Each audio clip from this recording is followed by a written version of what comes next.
We're going to continue with Everything is Light, which is chapter 7 in God by Deepak Chopra. This section's on Giordano Bruno, who was burnt at the stake in public, in the public square by the church. Rome means death. The church is the Antichrist, make no mistake. And this is why they had no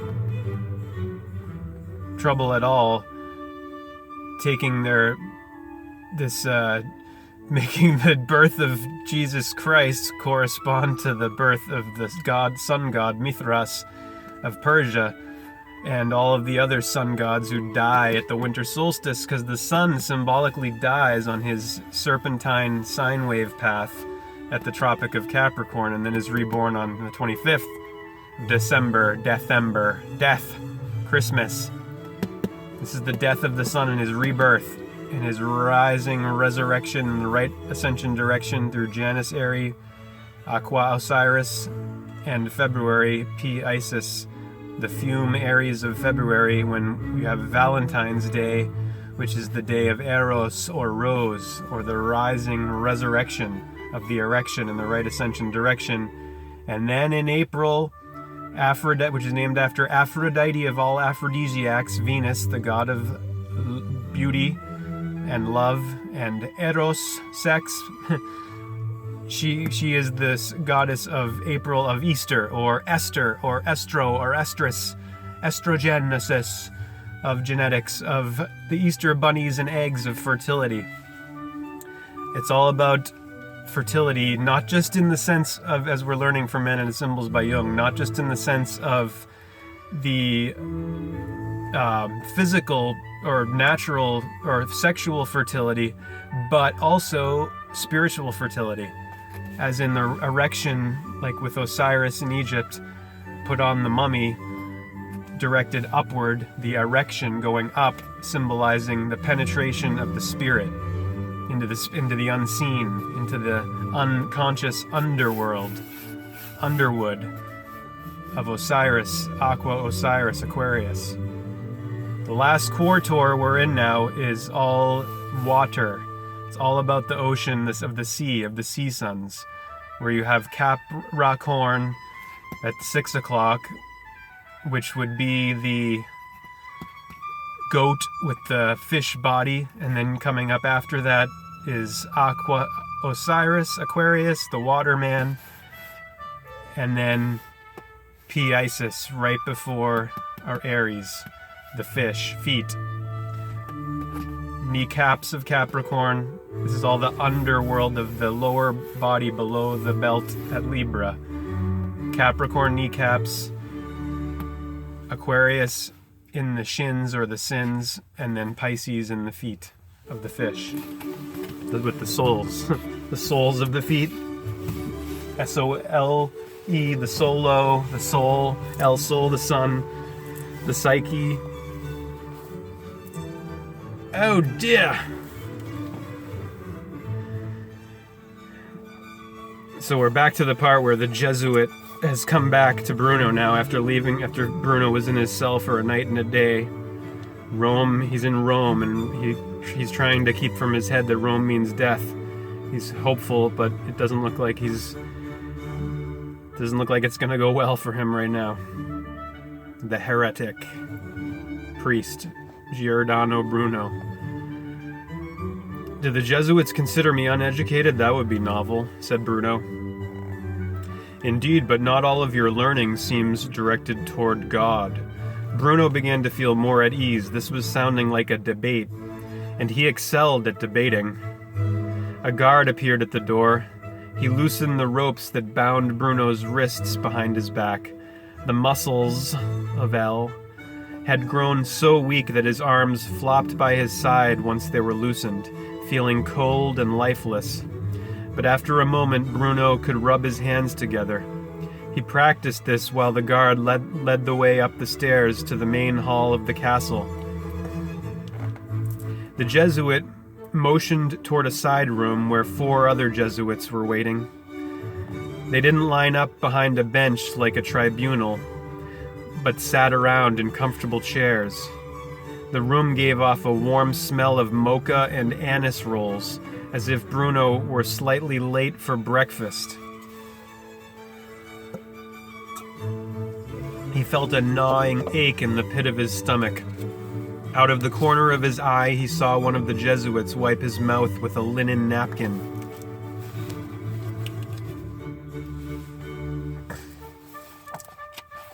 "Ah, good, we shall talk. We shall all be comfortable," this priest said. He was older than the others and apparently in charge. Boldness, Bruno reminded himself. He pointed to a bowl filled with fruit on a side table. "We all want this to end quickly. My defense is simple. I need an apple." The Inquisition had been examining heretics since the 12th century. Enough time that nothing surprised them. Bruno could have begged, pleaded, wept, or cried out to God. Thousands of doomed unbelievers had done so, but he was the first to ask for an apple, if he correctly read the surprise that he caused. Without waiting for anyone to move, Bruno strode to the table and whirled around, holding up the cold fruit, which had been spending the winter in a cellar. "Who made this apple?" "The Creator." "How did he make it?" "Red, round, crisp, and sweet. Tell me, have I committed heresy by saying those words? Does red offend God's ears? Is round against canon law? Are crisp and sweet evil incantations used to summon the devil?" He held the apple higher as his gaze sternly swept the room. "No, of course not. I have described what is to be seen in this apple, as I have described what I see in the skies. I lecture on mathematics and many other subjects. Kings have summoned me to teach them my famous methods in memory. Queen Elizabeth of England may be a damned Protestant, but we didn't discuss theology. She is growing old and she wanted instruction in how to remember the names of all her courtiers. I politely obliged." Several of the Jesuits nodded just the way the Bishop of Venice had, so it was theater once more.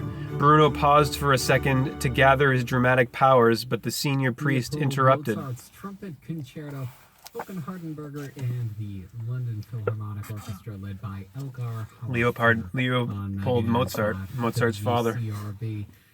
And speaking of Mozart, this is a really fun album called What If Mozart Wrote White Christmas? It's a bunch of Christmas classics, but done in a way that maybe Mozart would have The senior found priest interrupted. a little more suitable. And this one is one you've probably heard Alvin and the Chipmunks sing, Ross Bagdasarian's The Chipmunks song, but not quite as Alvin and the gang do it.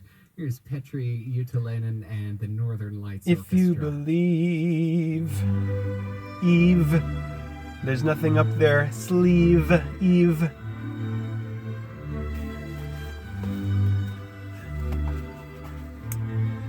But the senior priest, Bruno paused for a second to gather his dramatic powers, but the senior priest interrupted. "We don't care." "What?" The priest rose to his feet, padded over to the coffee pot, and poured a steaming cupful into his demitasse. "We don't care how clever you are. You defended yourself in Venice by claiming to know nothing of theology." He wheeled on the prisoner with a bland expression and 2 cutting words. "Not here." Bruno felt strong enough to hold back his anxiety. "You are saying that this apple offends God?" "I'm saying that you offend God.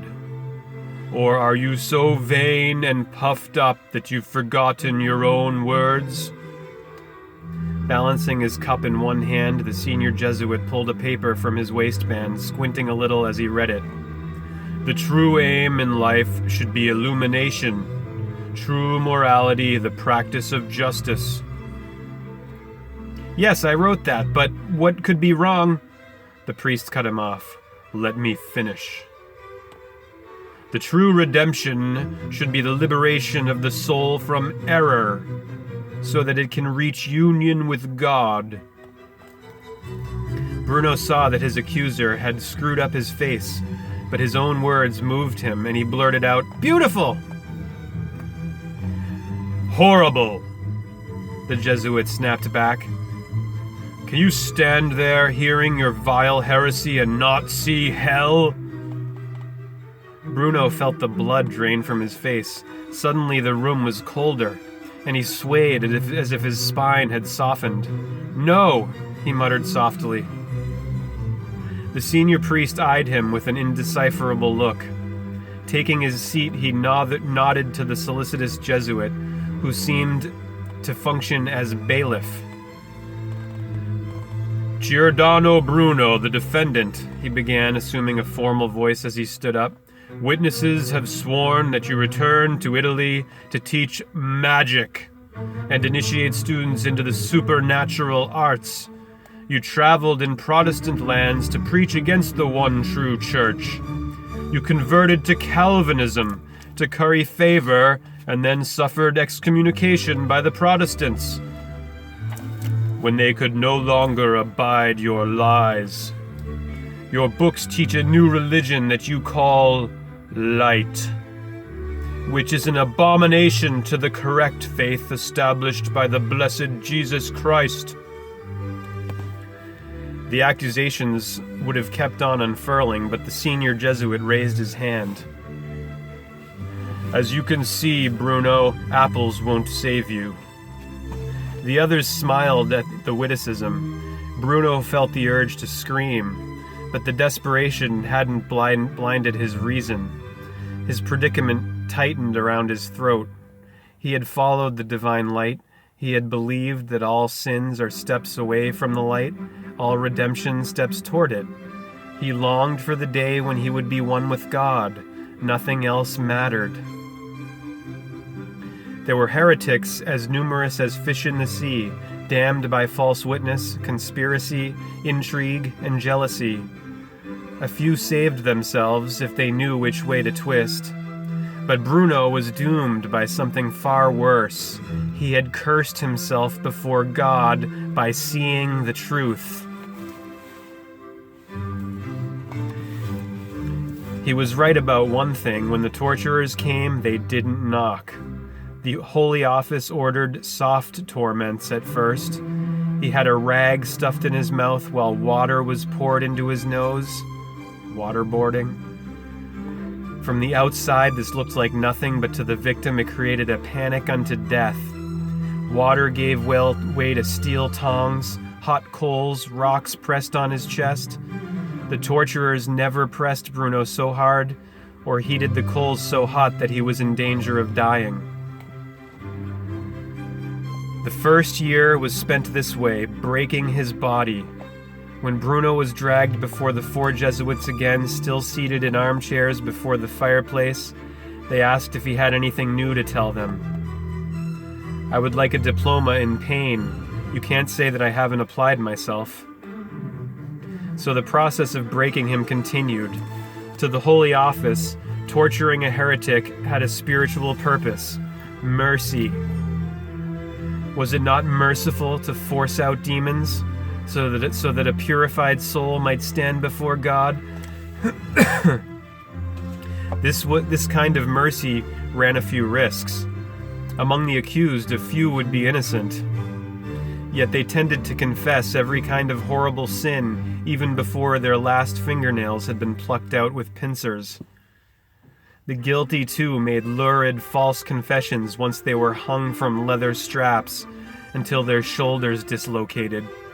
It was necessary to keep on hanging them until their confessions were reasonable, so the logic went. After the second year, Bruno was shrunk to a collection of seeping wounds and scars. He could no longer walk, and it was hard to understand his speech because it was generally expressed as animal moans.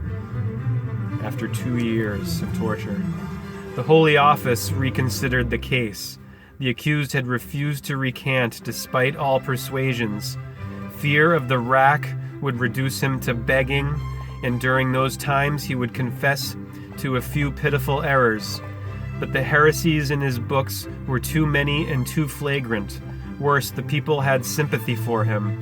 The word martyr was being whispered. One day, Bruno looked up to see a new priest.